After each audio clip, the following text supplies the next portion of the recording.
मुंडे प्रबल वर्षा लगी रही जलस्तर बढ़िबार लगी लगान वर्षा जो बस्ता ब्लॉक अंतर्गत सदानंदपुर पंचायत बाउसडीहा गाँ रास्तार 5 फुट्र घाई सृष्टि होती फल जोगाजोग विच्छिन्न होती मयूरभंज जिले में लगातार वर्षा बुढ़ा बड़ंगरे जलस्तर धीरे धीरे वृद्धि पाइबार लगी। संपर्क में अधिक सूचना ना राधागोविंद दास जलेश्वर रिपोर्टर सीधासल काम सहित जोड़ी होती। राधागोविंद 5 फुट्र घाई सृष्टि होती गाँ मध्य किभली भाव में घाई सृष्टि होती वर्तमान समय किभली स्थिति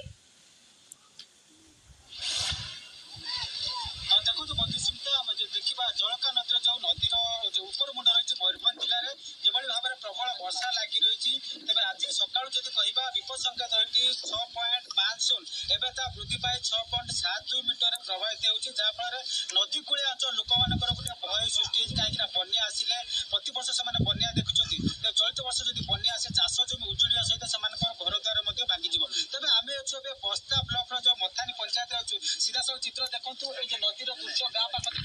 जलका नदीर जो बन्या जो आसी देखो बाली बस्ता पकाई निकट में घाई सृष्टि घाई भांगी जाए।